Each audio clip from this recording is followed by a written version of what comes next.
மார்க்கத்தை தவிர வேறு எந்த மார்க்கமும் கிடையாது. பெண்களின் நலம் நாடும் இஸ்லாம் என்ற தலைப்பில் சிறிய கலந்துரையாடலை பார்ப்போம் இன்ஷா அல்லாஹ். அஸ்ஸலாமு அலைக்கும் வரஹ்மத்துல்லாஹி வபரகாத்துஹு. இஸ்லாமிய மார்க்கம் பெண்களுக்கு எந்த அளவிற்கு நலனை நாடுதுன்னு நாம பார்த்தோம்னா, அல்லாஹ் ரபுல் ஆலமீன் தன் திருமறை குர்ஆன்ல 16வது அத்தியாயத்துல 97வது வசனத்துல சொல்லி காட்டுகின்றான், ஆண்களாயினும் பெண்களாயினும் எவர்கள் நம்பிக்கை கொண்டு நற்செயல்கள் செய்கிறார்களோ அவர்களுடைய செயல்களுக்கான கூலியை நாம் வழங்குவோம் அப்படின்னு அல்லாஹ் ரபுல் ஆலமீன் சொல்லி காட்டுறான். அப்ப ஆணாயினும் பெண்ணாயினும் சரி, நம்பிக்கை கொண்டவர்கள் நற்செயல்கள் செய்தால் உங்களுக்கான சமமான கூலிகள் வழங்கப்படும் என்று சொல்லி காட்டுறான்.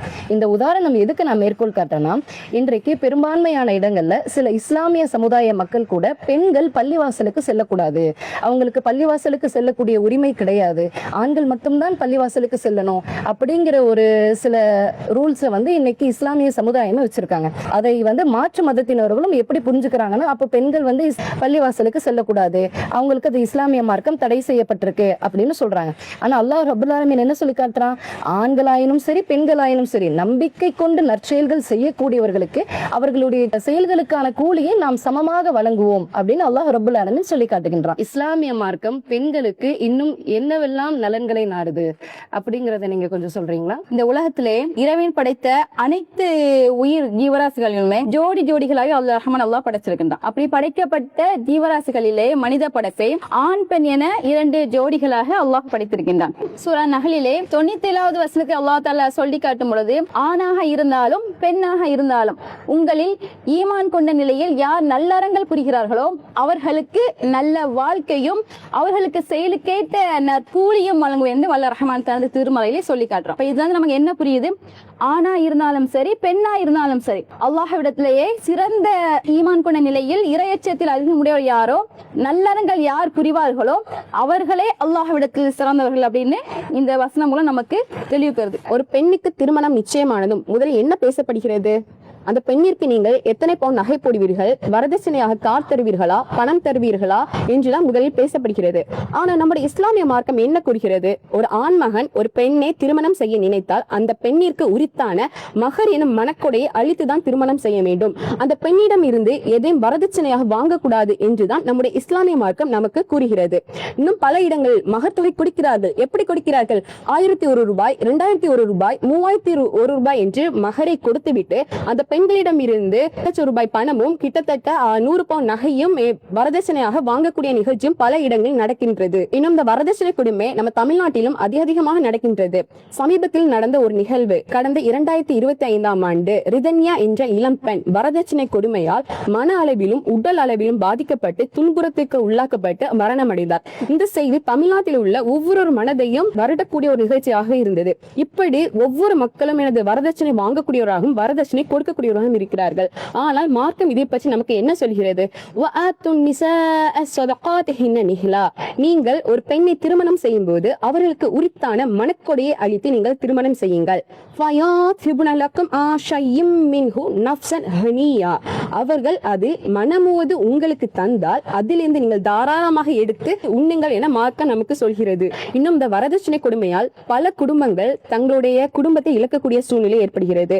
இன்னும் பல பெண்கள் மரணம் அடைகிறார்கள். இதை பற்றி இந்திய தேசிய குற்றப்பதிவுகள் பணியகம் NCRB வெளியிடும் தகவலின்படி கிட்டத்தட்ட ஒவ்வொரு ஆண்டும் 6000 முதல் 7000 மக்கள் வரதட்சணை கொடுமையால் மரணிக்கிறார்கள். ஒவ்வொரு நாளும் 18 முதல் 19 பெண்கள் வரதட்சணை கொடுமையால் தங்கள் வாழ்க்கையை இழந்து மரணிக்கக்கூடிய சம்பவத்தை வெளியிட்டிருக்காங்க. வரதட்சணை ஒழித்து கட்டுவதற்காக நம்ம இந்திய அரசாங்கம் 1961ஆம் ஆண்டு வரதட்சணை ஒழிப்பு சட்டத்தை ஏற்படுத்தியது. வரதட்சணை வாங்கவும் கூடாது, வரதட்சணை கொடுக்கவும் கூடாது என்ற சட்டத்தை ஏற்றியது. இது சமீப கால ஒரு 60-65 ஆண்டுகளுக்கு முன்னால் தான் நம்முடைய இந்திய அரசாங்கம் இந்த சட்டத்தை ஏற்படுத்தியிருக்குது. ஆனால் அல்லாஹ் சுப்ஹானஹு வ தஆலா எப்பொழுது இந்த குர்ஆனை அருளினானோ அப்போது என்ன பண்ணிருக்கான், நீங்கள் திருமணம் முடித்தால் பெண்களுக்கு அவர்களுடைய மனத்தொகையான மகரை கொடுத்துதான் நீங்கள் திருமணம் செய்ய வேண்டும் என்று தெல்ல தெளிவாக நமக்கு சொல்லி காட்டுகிறான். உன் மனைவிக்கு நீ ஊட்டும் ஒரு கவலை உணவு கூட தர்மமாகும் என்று அல்லாஹ்வுடைய தூதர் சொல்லி காட்டுறாங்க. இப்படி உணவு, உடை, இருப்பிடம், இப்படி எல்லா விஷயங்களையும் மனைவிக்கு செய்வது கணவனுடைய உரிமையாக இருக்கின்றது. அல்லாஹுடைய தூதர் சொல்லும் பொழுது, நீ உண்ணும் போது அவளுக்கும் உணவளி, நீ அணியும் போது அவளுக்கும் உடையளி, அவளை இழிவாக பேசாதே, அவளை முகத்தில் அடிக்காதே என்று அல்லாஹுடைய தூதர் நமக்கு சொல்லி காட்டக்கூடிய செய்தியை பார்க்கிறோம். திருமணத்தின் போது மகர் கொடுப்பது ஒரு வழக்கம் அல்ல, அது அல்லாஹுடைய கட்டளை என்று அல்லாஹ் தன்னுடைய திருமறையில் 4வது அத்தியாயம் 4வது வசனத்தில் கூறும்போது, பெண்களுக்கு அவர்களுடைய மனக்கொடைகளை மனப்பூர்வமாக கொடுத்து விடுங்கள் என்று அல்லாஹ் தன்னுடைய திருமறையிலே சொல்லி காட்டுகின்றான். இன்னும் இஸ்லாமிய மார்க்கம் என்ன சொல்லுதுன்னா, மனைவிக்கு அநியாயம் செய்யக்கூடாது என்று நம்முடைய இஸ்லாமிய மார்க்கம் சொல்கிறது. அல்லாஹ்வுடைய தூதர் நபி ஸல்லல்லாஹு அலைஹி வஸல்லம் அவர்கள் சொல்லும் பொழுது, உங்களில் சிறந்தவர் உங்களின் மனைவியிடத்திலும் சிறந்தவரே, நான் என் மனைவியிடத்தில் மிகவும் சிறந்தவன் என்று அல்லாஹுடைய தூதர் நபி ஸல்லல்லாஹு அலைஹி வஸல்லம் அவங்க சொல்லி காட்டக்கூடிய செய்தியை பார்க்கிறோம். அன்றைய காலத்துல பெண் குழந்தைங்களை பிறந்தாலே அது ஒரு அவமானமாக நினைச்சாங்க. அது மட்டும் இல்லாம உயிரோட அவங்கள புதைக்கவும் செஞ்சாங்க. ஒரு பெண் குழந்தை பிறந்தது அப்படின்ற ஒரு செய்தி கேட்டாலே அது ஒரு பெரிய பாரமாகவும் அவமானமாக தான் நினைச்சாங்க. அல்லாஹ் தனது திருமறையில் கூறுகிறான், 16வது அத்தியாயம் 58வது வசனத்தில், உங்களில் ஒருவருக்கு பெண் குழந்தை பிறந்ததாக கூறப்பட்டால் அது நற்செய்தி என்று கூறுகின்றான். நபி ஸல்லல்லாஹு அலைஹி வஸல்லம் அவர்கள் கூறினார்கள், உங்களுக்கு 2 பெண் குழந்தைகள் இருந்து அவர்களை நன்றாக இஸ்லாமிய கல்வி அறிவை ஊட்டி திருமணம் வரை அவர்களை அழைத்து செல்பவர் அந்த பெற்றோர்களுக்கு அல்லாஹ் நாளை மறுமை நாளில் நிச்சயமாக நரகத்தை விட்டு காக்கும் திரையாக ஆவார்கள் என்று கூறினார்கள். நாம் இந்திய தேசத்திலே நம் முன்னோர்கள் காலத்துல பெண் சிசுவிலேயே பெண் சிசுவா இருந்தா அப்படின்னு அறிஞ்சிட்டாங்கன்னா அதை கலைப்பு செய்யக்கூடியவங்களாக இருந்தாங்க. அதன் பிறகு இப்ப நம்ம ஸ்கேன் எடுக்க போனோம்னா அந்த பாலினத்தை கேட்கறதும் தப்பு, அதை அவங்க சொல்றதும் கட்ட ரீதியா குற்றமா மாற்றப்பட்டாங்க. ஆனா நபி ஸல்லல்லாஹு அலைஹி வஸல்லம் அவர்கள் காலத்துல ஒரு பெண்மணி தனது 2 பெண் குழந்தைகளை கூட்டிக் கொண்டு யாசித்த வண்ணமாக ஆயிஷா ரலியல்லாஹு அவங்க இடத்துல சொல்றாங்க.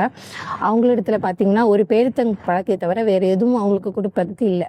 அதனால அந்த பேரித்தம்பழத்தை கொடுக்குறாங்க. அவங்க 2 பகுதியாக பிரித்து அவங்களுடைய 2 பெண் குழந்தைகளும் கொடுக்குறாங்க. பிறகு அவர்கள் சாப்பிடவில்லை, அங்கிருந்து சென்று விட்டார்கள். இதனை கவனித்த ஆயிஷா ரலியல்லாஹு அவங்க நபி ஸல்லல்லாஹு அலைஹி வஸல்லம் அவர்கள் அவங்களிடத்திலே வந்தபோது இந்த செய்தியை கூறுறாங்க. நபி ஸல்லல்லாஹு அலைஹி வஸல்லம் அவர்கள் கூறினார்கள், அந்த குழந்தைகளின் பெற்றோர்களை நரகத்தை விட்டு காக்கும் திரையாக ஆவார்கள் என்று கூறினாங்க. பெண் குழந்தையாக இருக்கும்போது மட்டுமில்ல, ஒரு தாயாக பின்பும் அல்லாஹ் தஆலா கண்ணியப்படுத்துகிறான். அல்லாஹ் தஆலா தனது திருமறையிலே 46வது அத்தியாயம் 15வது வசனத்தில் கூறுகின்றான், ஒரு தாய் தன் குழந்தையை சிரமத்துக்கு மேல் சிரமப்பட்டு அந்த பிள்ளைகளை பெற்றெடுக்கின்றாள், அதனால் உன் தாயை நீ கண்ணியப்படுத்துவாயாக என்று அல்லாஹ் தனது திருமறையில் கூறுகின்றான். அது மட்டுமில்லாமல் நபி ஸல்லல்லாஹு அலைஹி வஸல்லம் அவர்கள் காலத்தில் ஒரு சஹாபி நபிகள் நாயகம் ஸல்லல்லாஹு அலைஹி வஸல்லம் அவர்களை கேட்கிறாங்க, நான் நட்பு கொள்வதற்கு சிறந்த உறவு யார் என்று ஸல்லல்லாஹு அலைஹி வஸல்லம் அவர்கள் கூறுகிறார்கள், உம்முக உன் தாய். பிறகும் அவர்கள் கேட்கிறார்கள், சும்மமன் என்று 3 தடவை கேட்கிறார்கள். உன் தாய் என்று கூறுகிறார்கள். பிறகு 4வது முறையாக சும்மமன் என்று கேட்கும்போது அபூக்க உன் தந்தை என்று கூறுகிறார்கள். இந்த அளவுக்கு இஸ்லாமிய மார்க்கத்தை பெண்களை கண்ணியப்படுத்துகின்றது. நம்ம அரபிய தேசத்தில் எடுத்துக்கிட்டோம் அப்படின்னா, அரபிய நாட்டுல பெண் குழந்தை பிறந்தாலே அந்த பெண் குழந்தை பிறக்கிறது ஒரு இழிவு செயல் அப்படின்னு நினைச்சு அந்த பெண் குழந்தையை உயிரோடு புதைக்கக்கூடிய நிலையையும், நம்முடைய இந்திய தேசத்தில் கூட பெண் குழந்தை பிறந்தால் கள்ளிப்பால் கொடுத்து கொள்ளக்கூடிய நிலையும், அது மட்டுமல்லாமல் கருவில் இருக்கும் குழந்தை ஆனா பெண்ணா என அறிந்து அந்த சிசுவை கூட கருக்கலைப்பு செய்த நிலையம் என்ன செய்யலாம் இந்திய தேசத்துல பார்க்கலாம். இப்போ கூட சமீப காலமா கூட பெண் குழந்தைகள் பிறந்தால் அது சுமை என கருதி அந்த பெண் குழந்தைகளை கொலை செய்யக்கூடிய நிலையும் அங்குண்டு இன்றுமாக நாம் கேட்டுக்கொண்டுதான் இருக்கிறோம். ஆனால் இந்த இஸ்லாமிய மார்க்கம் பெண் பிள்ளையை எப்படி சொல்லுது? பெண் பிள்ளை பிறந்தால் புஷ்ரா, நற்செய்தி, அல்லாஹ்விடம் வந்த நற்செய்தி என்ற இஸ்லாமிய மார்க்கம் பெண் பிள்ளைகளை அந்த அளவு கண்ணியப்படுத்தும். நபி ஸல்லல்லாஹு அலைஹி வஸல்லம் அவர்கள் இஸ்லாத்தை பிரச்சாரம் செய்யும் போது கூட பெண் பிள்ளைகளை உயிரோடு புதைப்பதை முற்றிலும் தடுத்தார்கள். இந்த இஸ்லாமிய மார்க்கம் அந்த அளவு பெண்களுடைய நலனை மட்டுமே நாடக்கூடிய மார்க்கம். எந்த சித்தாந்தமோ எந்த கொள்கை கோட்பாடோ எந்த மதமும் பெண்களுக்கு கொடுக்காத கண்ணியத்தை இந்த இஸ்லாமிய மார்க்கம் மட்டுமே கொடுக்குது. எந்த அளவுக்கு இந்த இஸ்லாமிய மார்க்கம் பெண்களுக்கு கண்ணியத்தை நலவை நாடுது தெரியுமா?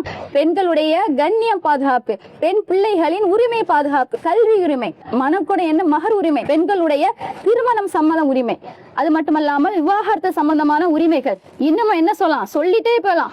சொத்துரிமை, வாரிசுரிமைன்னு சொல்லிக்கிட்டு பெண்கள் இஸ்லாம் மீது நலன் திட்டங்களை நம்ம என்ன பண்ணலாம், சொல்லிக்கொண்டே போகலாம். அந்த அளவுக்கு இஸ்லாமிய மார்க்கம் பெண்கள் மீது நலன் மட்டுமே நாடக்கூடிய ஒரே மார்க்கம் அப்படின்னா அது இஸ்லாமிய மார்க்கம் மட்டும்தான். நம்ம இந்திய நாட்டுல பெண்களுக்கு எப்ப சொத்துரிமை கிடைச்சது?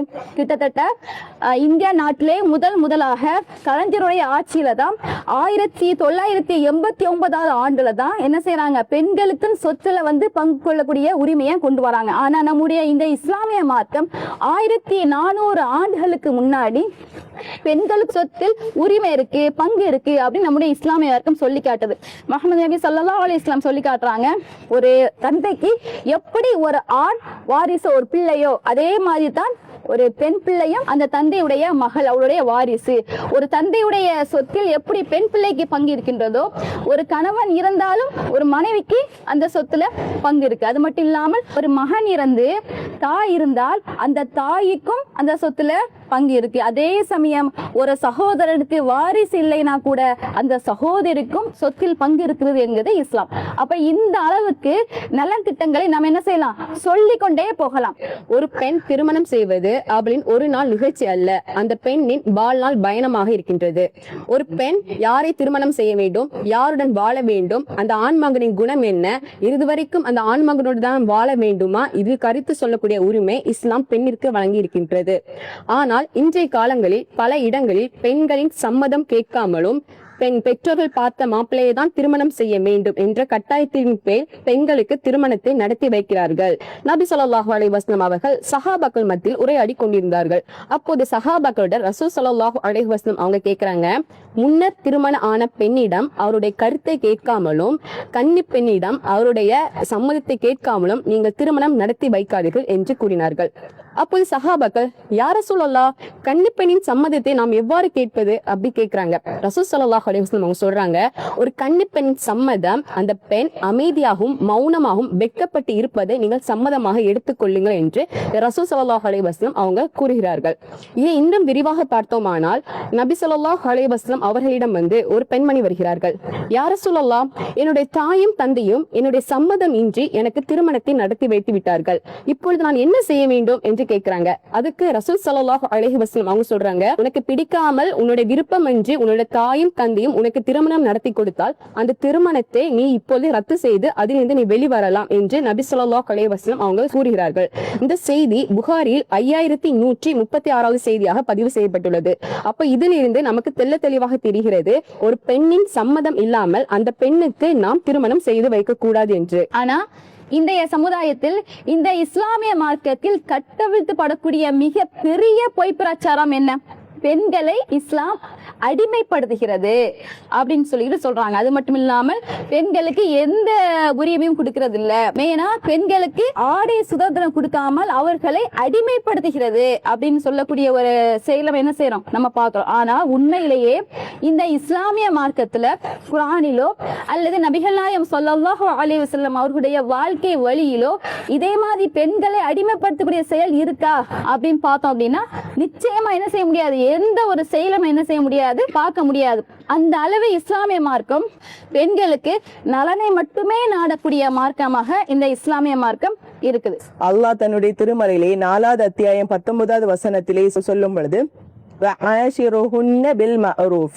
அவர்களுடன் நல்ல முறையில் வாழுங்கள், கணவன் மனைவியிடம் கடுமையாகவோ அவமானப்படுத்தக்கூடிய வகையிலோ இழிவாகவோ பேசக்கூடாது என்றும், அன்பு, பாசம், கருணை இப்படி எல்லா விஷயங்களையுமே கணவன் அடிப்படையாக கொண்டிருக்க வேண்டும் என்று நம்முடைய இஸ்லாமிய மார்க்கம் நமக்கு சொல்லி காட்டுகின்றது. ஒரு பெண்ணை சம்மதம் இல்லாமல் எப்படி அந்த பெண்ணுக்கு திருமணம் செய்து வைக்க கூடாதோ அதே போன்றே ஒரு பெண்ணுக்கு ஒரு திருமண வாழ்க்கை பிடிக்கவில்லை எனில் அந்த வாழ்க்கையிலிருந்து வெளிவரக்கூடிய முழு உரிமையும் இஸ்லாம் அந்த பெண்ணிற்கு வழங்கி இருக்கின்றது.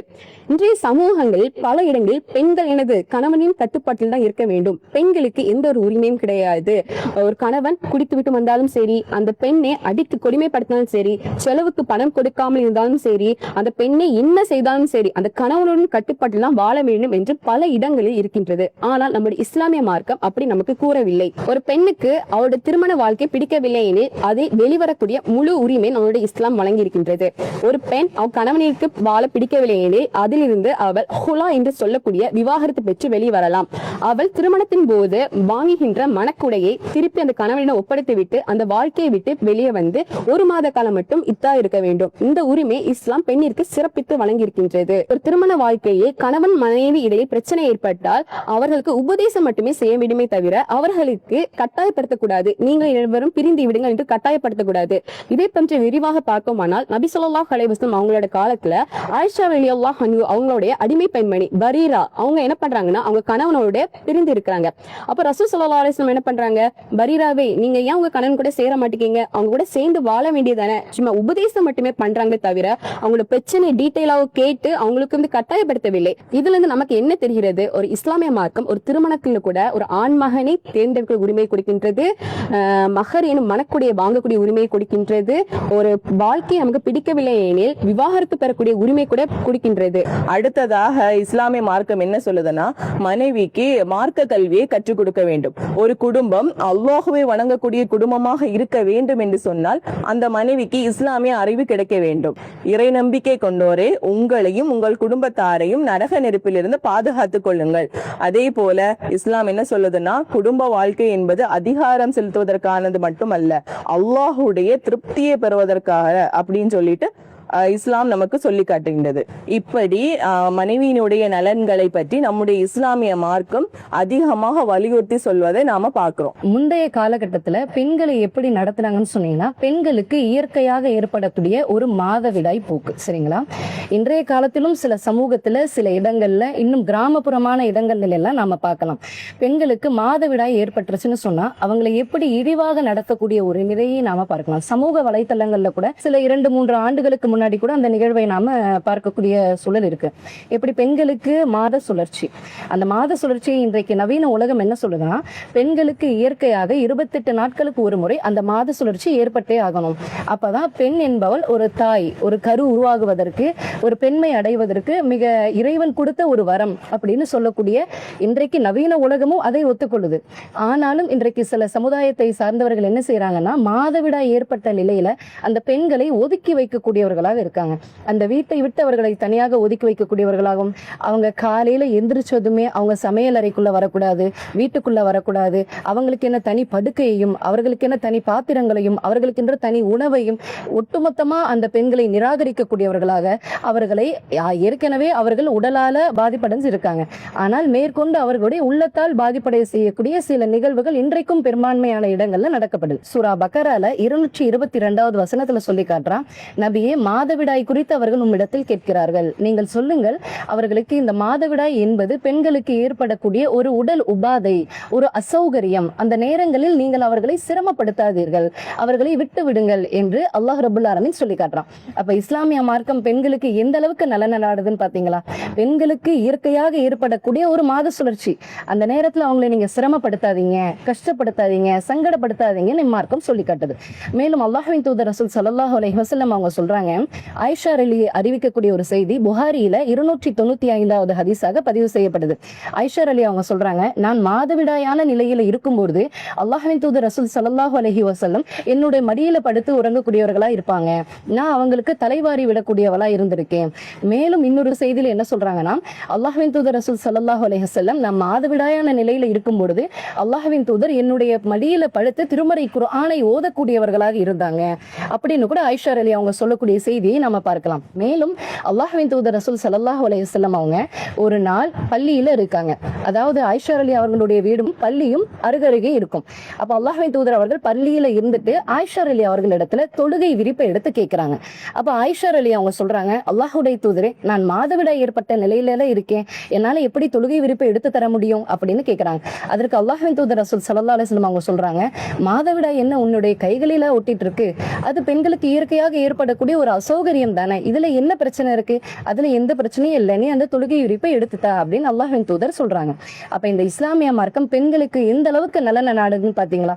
பெண்களுக்கு இயற்கையாக ஏற்படக்கூடிய மாத சுழற்சி, இதுல எந்த ஒரு பிரச்சனையும் இல்லை, எந்த ஒரு சங்கடமும் இல்லை, எந்த ஒரு கவலையும் இல்லை, இயற்கையாக நீங்கள் எப்படி இருந்து கொள்வீர்களோ அதே போல் நீங்கள் இருந்து கொள்ளுங்கள்.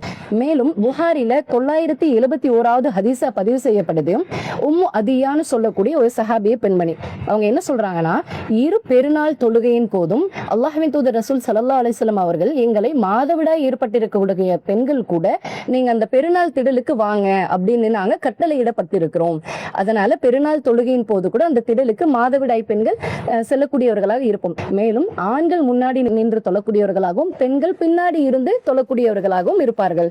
மாதவிடாய் ஏற்பட்டிருக்கக்கூடிய பெண்கள் நாங்க ஓரமாக ஒதுங்கி இருப்போம். அந்த சமயத்துல அல்லாஹ்விடத்தில் பிரார்த்தனை செய்யக்கூடியவர்களாக நாங்க இருப்போம். அந்த நாளினுடைய நற்பாக்கியத்தை நாங்கள் அல்லாஹ்விடத்திலிருந்து பெறக்கூடியவர்களாக நாங்க இருப்போம். அந்த மாதிரி சொல்லி காட்டாங்க. அப்ப இஸ்லாமிய மார்க்கம் என்ன சொல்லுது? பெண்களுக்கு நிச்சயமாக பள்ளிவாசலுக்கு செல்லக்கூடிய உரிமை. மேலும் புகாரியில 900வது ஹதீஸா பதிவு செய்யப்படுகிறது. உமர் அலி அவர்களுடைய மனைவிமார்களில் ஒரு மனைவி ஃபஜர் தொழுகையிலும் சரி இஷா தொழுகையிலும் சரி ஜமாத்தாக பள்ளியில் சென்று தொழக்கூடியவர்களாக இருந்தாங்க. அப்ப அவர்களிடத்தில் ஒரு கேள்வி முன்வைக்கப்பட்டது. ஒரு சஹாபி கேட்கிறாங்க, நீங்க எப்படி பள்ளிக்கு தொழுகைக்கு வரீங்க? உங்களுடைய கணவரான உமர் மிகவும் ரோஷக்காரராக இருப்பாரு, அவருக்கு இந்த விஷயம் பிடிக்காது தானே, நீங்க எப்படி பள்ளிக்கு தொழ வரீங்க அப்படின்னு கேட்கும்போது அவங்க உமர் அலி அவர்களுடைய மனைவி சொல்றாங்க, லா தம்னஉ இமா அல்லாஹி மசாஜித் அல்லாஹ். அல்லாஹ்வின் தூதர் ரசூல் ஸல்லல்லாஹு அலைஹி வஸல்லம் அவங்க சொல்லியிருக்காங்க, பெண்கள் தொழுகைக்கு பள்ளிக்கு சென்றால் அவர்களை நீங்கள் தடுக்காதீர்கள் அப்படின்னு சொல்லியிருக்காங்க. அதனால நான் பள்ளிக்கு தொழுகைக்கு வரேன் அப்படின்னு சொல்றாங்க. அப்போது இந்த இஸ்லாமிய மார்க்கம் பெண்களுக்கு எந்த அளவுக்கு உரிமையை வழங்கியிருக்கு, எந்த அளவிற்கு நலனை நாடுகிறது, எந்த அளவிற்கு கண்ணியப்படுத்துதுன்னு பாருங்க. ஆண்கள் எப்படி பள்ளிக்கு சென்று ஏராளமான நன்மைகளை எல்லாம் பெற்றுக்கொள்வார்களோ அதே போன்று பெண்களும் பள்ளிக்கு சென்று அதற்கு நிகரான நன்மைகளை எல்லாம் பெற்றுக்கொள்ளலாம் அப்படின்னு இஸ்லாமிய மார்க்கம் நமக்கு சொல்லி காட்டுது. இன்னும் இந்த இஸ்லாமிய மார்க்கம் பெண்களுக்கு நாடக்கூடிய நலத்திட்டங்களை ஏராளமான நலத்திட்டங்கள் சொல்லிக்கிட்டே போகலாம். அதுக்கு இன்றைக்கு ஒரு நாள் முழுவதும் பத்தாது. அப்ப இஸ்லாமிய மார்க்கம் பெண்களுக்கு எந்த அளவிற்கு முக்கியத்துவம் கொடுக்கிறது, எந்த அளவிற்கு கண்ணியத்தை கொடுக்கிறது, எந்த அளவிற்கு உரிமையை வழங்குகிறது. ஒரு பெண் தாயாக இருந்தாலும் சரி அவளுக்கு கண்ணியத்தை வழங்குகிறது. ஒரு பெண் மனைவியாக இருந்தாலும் சரி அவளுக்கும் கண்ணியத்தையும் வழங்குகிறது, உரிமையும் வழங்குகிறது. ஒரு பெண் மகளாக இருந்தாலும் சரி அவளுக்கும் கண்ணியத்தை வழங்குகிறது. ஒரு பெண் சகோதரியாக இருந்தாலும் சரி அவளுக்கும் கண்ணியத்தை வழங்குகிறது. இஸ்லாமிய மார்க்கம் பெண்களை கண்ணியப்படுத்துகின்ற அளவிற்கு, கண்ணியத்தின் உச்சத்திலே கொண்டு போய் நிறுத்துகின்ற அளவிற்கு இஸ்லாமிய மார்க்கத்தை தவிர வேறு எந்த மார்க்கமும் கிடையாது என்று கூறி இந்த கலந்துரையாடலை நிறைவு செய்கிறோம். அஸ்ஸலாமு அலைக்கும் வரஹ்மத்துல்லாஹி வபரகாத்துஹு. அல்லாஹு அக்பர், அல்லாஹு அக்பர்.